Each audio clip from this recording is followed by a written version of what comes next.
This is KGW News at noon. Right now, officials with the Oregon Health Authority are meeting to decide what to do with money from a recent lawsuit. Hello, everyone. I'm Brenda Braxton. Back in July of 2021, Oregon reached agreements with multiple pharmaceutical companies. The state sued opioid manufacturers, distributors, and retailers, claiming they were responsible for the opioid epidemic. The state received $325 million, which will be rolled out over 18 years starting this year. Today, officials with OHA are deciding how to spend that money. Ideas include expanding access to medications like Narcan that reverse an overdose, making treatment easier to get, and developing prevention programs to educate kids in the classroom. You can look for updates on what OHA decides on our website, kgw.com. Well, there are some big changes coming to Laurelhurst Park in southeast Portland. That's where the city plans to build a new skateboard park and courts for pickleball. But as Alma McCarty tells us, it's not just fun and games. It's an effort to get homeless campers to move on. Despite the no camping and no parking signs in and around Laurelhurst Park, this stretch of Southeast Oak Street was well known for just that. But after clearing the camps over the last week, the city of Portland has now installed new signs and barriers, closing off this section for good.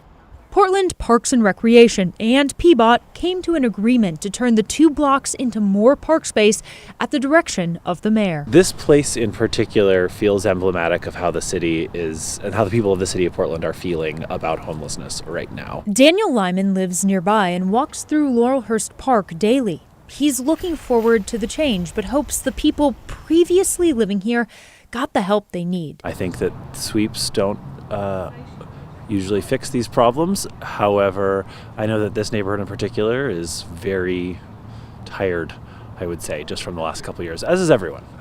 People have been camped out here sporadically for years, and they've been cleared out for years, and there's nowhere else to go. Meanwhile, homeless advocates like Bob call the city's plan here a new spin on hostile architecture. This actually has kind of a fun, youth-friendly tone to it, but it's extremely cruel, and the normalization of that sort of cruelty towards homeless people is unconscionable. A rendering from the mayor's office shows upcoming construction plans. Portland Parks and Rec will add park amenities, including a bicycle skills area, a skateboard halfpipe, and pickleball courts. The gates are wide open for anyone who wants to come to play. The PDX Pickleball Club installed and opened their own courts here at Selwood Park at the beginning of October. Kathy Owen co-founded the club. I do think that Selwood has shown the park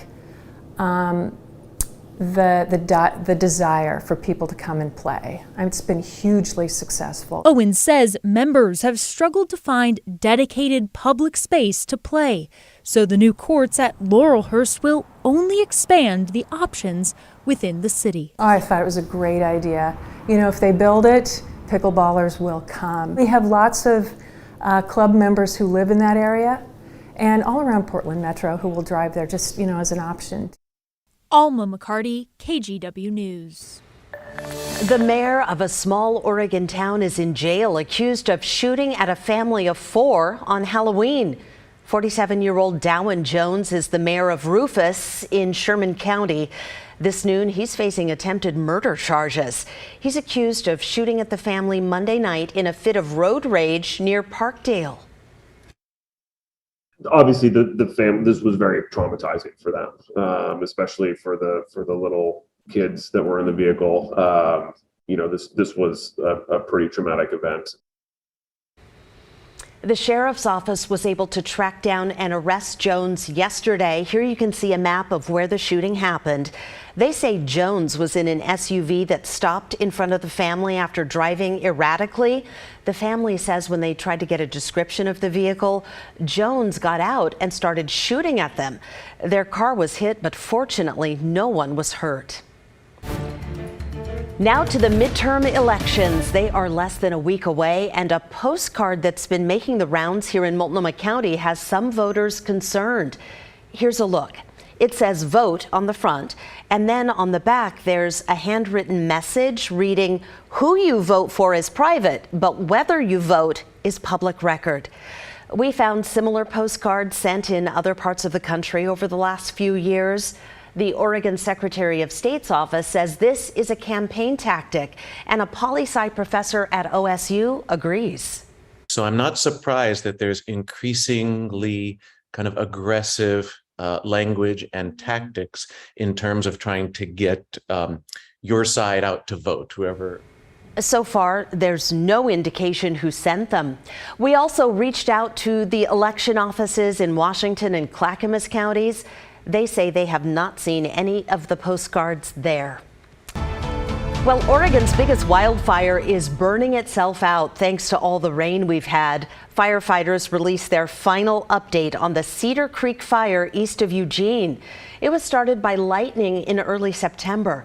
As of yesterday, the fire was 70% contained after burning more than 127,000 acres. Crews report some light smoldering in isolated areas, so they say they'll continue to monitor those hot spots to make sure they do not flare up. Well, Rod, it's taken a while, but that's good news from the fire lines. Oh, absolutely. And remember, there are a few other fires, including two much smaller ones up in southwest Washington. Those also have basically laid down. The fire outside of Camas shows great containment. And let's face it, the forecast this time of the year typically would put out our fires, and we have a lot of rain in the 7-day coming up through the next week. So the news on that topic continues to be very, very good. Not a lot of rain, speaking of, since midnight today, but we picked up a couple tenths of an inch of daytime rain up in Astoria.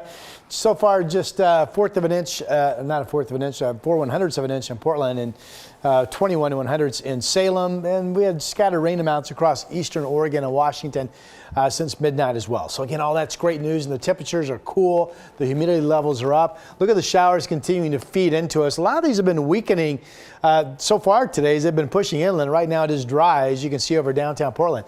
Not much sun. Here's a little break out of Cathedral Ridge Winery and Hood River, but so far it's been more cloudy than anything in downtown Portland. We're at 45. We may just get to 50 today. We'll keep the shower chance alive into this evening, and then we go dry tonight. Coming up, a big bucket of water coming to us Friday night, and also how cold it could get tonight. Brenda, back to you. All right, we'll see you then. Thanks, Rod.